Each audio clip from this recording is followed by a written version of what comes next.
Olá, bom dia, boa tarde, boa noite. Hoje vou continuar as histórias do meu multiverso do Yu-Gi-Oh! Explicativo aqui pra vocês, contado pelas histórias das cartas. Se você não viu o último vídeo, aconselho você ver, em que eu conto a história de Sangan, a jornada de Sangan. Vou deixar aqui no card. E também explicar que existem pelo menos 2 reinos num certo universo desse multiverso, que seria o Forbidden Realms, né, os reinos proibidos, e o Underworld, o submundo. Enfim, contado pela Tour Guide e por outras cartas que vocês podem ver naquele vídeo. Se quiser, aconselho bastante a assistir. Também, hoje vou contar a minha história favorita, na verdade, das cartas de Yu-Gi-Oh! Eu conheço algumas, eu sei que, por exemplo, Cyber Dragon tem referências com a cultura alemã. Eu sei também que os Magical Musketeers são uma referência a uma peça de teatro, entre outras, que na verdade não vou ficar me prolongando, não é o tema do vídeo, mas o que eu quero dizer é que, por exemplo, um cara aqui deixou um comentário pedindo para eu contar uma outra história, mas ele acabou apagando, pelo menos eu não achei o comentário, e eu esqueci qual que história que ele queria, qual dos multiversos aqui que ele queria que eu contasse. Então, se você quiser que eu conte alguma coisa específica, por favor, deixe nos comentários para eu não esquecer. E assim eu posso me preparar para fazer um próximo vídeo e agradar a todos vocês. Enfim, essa aqui é minha história favorita. Por quê? Porque ela faz referência bíblica e a referência ao mundo católico cristão faz muito parte do nosso mundo ocidental. E também porque quando eu era pequeno eu conhecia e jogava com todas essas cartas aqui que eu vou comentar. Todas não, mas boa parte delas. E depois de anos, óbvio que eu já conheço essa história faz um tempo, mas depois de anos, saber que elas contam uma narrativa fez meu olho brilhar e eu achei fascinante. Então vamos começar. Pega seu guaraná, pega seu suquinho, pega sua comidinha e bora lá, que a história não vai ser tão longa assim, mas vai estar cheia de detalhes. Tudo começa com um Deus todo-poderoso, com poder suficiente para começar a julgar e punir os outros, aparentemente pecadores. Como a gente pode ver na carta Solemn Judgment, a primeira da série das cartas Solemn, que pode negar basicamente qualquer spell trap e uma invocação inerente. Se você quiser também saber o que é uma inerent summon, tem aqui nos meus vídeos, no meu vídeo de Iceberg do Yu-Gi-Oh! Lá eu explico de certinho o que é uma inerent summon. Ele acompanhado de 2 anjas, está punindo alguém que a gente não sabe o que é. Isso é o menor das coisas que menos importam, mas o que a gente pode ver é que esse Deus provavelmente tem conselheiras ou aprendizes ao seu lado a todo momento, como você pode ver em qualquer outra das cartas Solemn. Uma dessas conselheiras era muito curiosa, uma dessas aprendizes era muito curiosa. Eu vou chamar ela de Condemned, né, condenada, por enquanto, porque eu acho que é o melhor jeito de comentar sobre ela.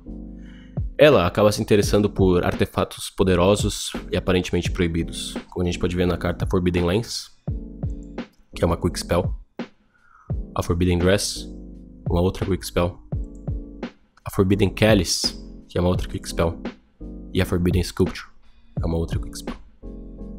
Aparentemente, para mim, a Forbidden Chalice é uma referência à maçã do Éden bíblica. É um item que vai te dar conhecimentos muito além do que você deveria saber. E provavelmente uma gota desse cálice, ao meu ver, uma coisa interpretativa minha, é que é tão poderoso que vai te dar um conhecimento absurdo. Então talvez a ordem seria que ela tenha tomado o cálice primeiro, e talvez depois ido para as outras Forbidden. A Les, a Drance, tenha olhado sobre esses artefatos, inclusive tendo conhecimento do famigerado Forbidden Sculpture. Na Forbidden Sculpture, a gente pode ver que é um livro, ou seja, um livro de escrituras proibidas e sagradas. E lá atrás, você pode ver aquele Deus olhando de forma cautelosa, percebendo que ela roubou o livro proibido. Ou seja, na minha visão, esse Deus provavelmente já tinha uma certa suspeita que ela estava fazendo isso, cometendo esses pecados, mas agora ele pegou ela no flagra. Seguindo assim para a carta Solemn Scolding, em português a tradução seria censura solene, onde a gente pode ver esse Deus punindo uma dessas moças. Ao eu interpretar a fanbase, é a própria Condemned Maiden, Condemned Witch, como você preferir. Nessa imagem ele está acompanhado de 2 dessas aprendizes, que estão com um rosto um pouco tanto triste pela sua companheira estar sendo punida e expulsa desse local. A gente pode ver na carta Condemned Maiden, ela está bem mais frágil, bem mais fraca. O engraçado é que nessa carta a gente pode ler o efeito: During your opponent's turn, you can activate one quick spell card from your hand. You can only use this effect of Condemned Maiden once per duel. Então, o efeito dela é que no turno do oponente você pode ativar uma quick play da sua mão, uma vez por duelo você pode ativar esse efeito. E todas as outras cartas Forbidden são quick play, então com certeza absoluta. Após um tempo, essa Condemned Maiden acaba treinando suas magias, já com todo o conhecimento que ela adquiriu, e acaba se tornando a Condemned Witch. O efeito da Condemned Witch é o seguinte: When this card normal summoned, you can add one Forbidden quick play spell from your deck to your hand. Então, quando ela normal summoned, você pode adicionar uma das Forbiddens do seu deck para sua mão, fazendo referência a toda essa linhagem de história que a gente comentou até agora. E during your opponent's phase, quick effect, you contribute this card special summon level 4 fairy monster from your deck except Condemned Witch. You can lose effect. Okay.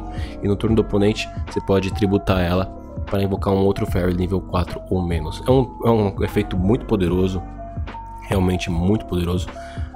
No meu vídeo aqui do evento NR, eu comento sobre um deck, uma jogada que eu não conhecia, acabei vendo no grupo de Facebook, que você pode tributar ela para invocar um monstro que impede seu oponente de fazer special summons.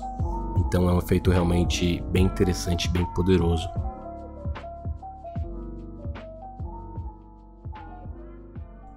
Após um tempo, essa bruxa, ela acaba indo se vingar desse deus. Como a gente pode ver na carta Witch Strike, que se lê: If your opponent negates a normal or special summon of a monster or the activation of a card or effect, destroy all cards your opponent controls and in their hand.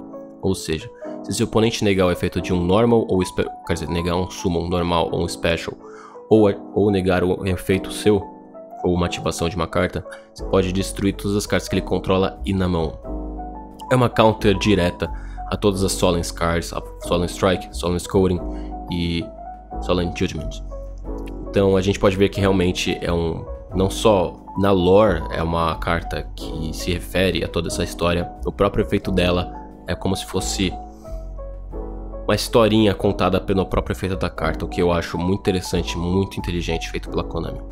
E eu acho que é uma das cartas mais poderosas que poucas pessoas usam no deck, porque é o seguinte: ela é uma trap, né? Ela é uma carta armadilha, então isso torna ela ser mais difícil, não consegue usar ela no primeiro turno. Contra matchups muito específicas que você pode usar, e você tem que usar ela de jeito muito inteligente. O interessante é que na verdade ela não é uma counter trap, ela é uma normal trap, então ela não pode responder às próprias Solemns, mas ela pode responder a efeitos de monstros. Ou também é que talvez a referência, o fato dela não ser uma counter trap seja não só por balanceamento, mas também para mostrar que ela não é tão forte como um deus, embora ela saia vitorioso nessa jornada. Após um tempo, ela acaba se tornando a Condemned Dark Lord, né? Em português seria Senhora Obscura Condenada. O que é interessante é que a tradução direta do nome Dark Lord, na verdade, a tradução do japonês literal seria Anjo Caído. Como a gente pode ver no próprio arquétipo de Dark Lord, existe um arquétipo de Dark Lord, e um dos monstros principais é o Dark Lord Morning Star, Senhor Obscuro Estrela da Manhã. Estrela da Manhã, se você não sabe, Lucifer significa Estrela da Manhã. Então, a gente também pode ver na carta The First Dark Lord, o primeiro Senhor Obscuro, que é uma evolução direta pela artwork desse Senhor Obscuro da Estrela da Manhã. Que o The First Dark Lord, o primeiro Dark Lord, o primeiro Senhor Obscuro, ele na verdade é o próprio Lúcifer, e ele é o primeiro de todos. Uma referência bíblica, um detalhe, que para você entender que na verdade agora a Condemned Witch se tornou a Condemned Dark Lord, e ela se tornou uma dessas partes que vai contra esse deus. Após isso, na minha interpretação, a gente pode ver na carta lançada há pouco tempo, as últimas dessa série, que é a Forbidden Droplet. Ela tá pegando o cálice, né, o Forbidden Cálice, e jogando em uma outra criatura, que a minha interpretação é uma transformação desse deus, nessa criatura horrenda, graças ao Witch Strike. E agora ela tá tentando transformar esse deus em um deles, jogando nele o Forbidden Droplet. Enfim, é toda uma referência bíblica, ao meu ver. É uma referência a toda a parte do Éden da Bíblia, a parte em que Lúcifer foi expulso. Também existe a parte em que Adão e Eva foram expulsos do Éden, graças ao conhecimento proibido, em que a gente pode ver que a maçã foi trocada pelo cálice. Eles sendo expulsos na carta Scholar Scouting, ela acaba se tornando a Condemned Witch. A Condemned Maiden vai para a Condemned Witch. Após isso, ela vai e prepara sua vingança na Witch Strike, se tornando a Condemned Dark Lord, se aliando a todo o arquétipo de Dark Lord, de anjos caídos, como a gente pode ver na tradução direta do nome japonês para o português. E assim, tramando sua última vingança, colocando a gota proibida no deus, nesse deus específico da história, nesse rei todo-poderoso. E assim a história acaba por enquanto. Talvez exista uma continuação, mas no momento a história acaba assim. Espero que você tenha curtido, espero que não tenha sido muito longo, espero que você tenha conseguido tomar sua pipoquinha, seu guaranazinho. E é isso, se você curtiu, deixa o like, acompanha o canal. Eu tenho outras séries interessantes sobre Yu-Gi-Oh! Básico Avançado, onde a gente tenta se aprimorar como jogador, eu junto com vocês. Eu também vou começar a postar alguns torneios aqui, daqui pra frente. O próximo torneio tá marcado para o dia 8, né? Hoje é dia 5. E enfim, vou continuar essa série aqui também, se quiser acompanhar a outra narrativa que eu contei, a história do Sangan. É isso, beijo, abraço, me segue nas redes sociais e é nóis.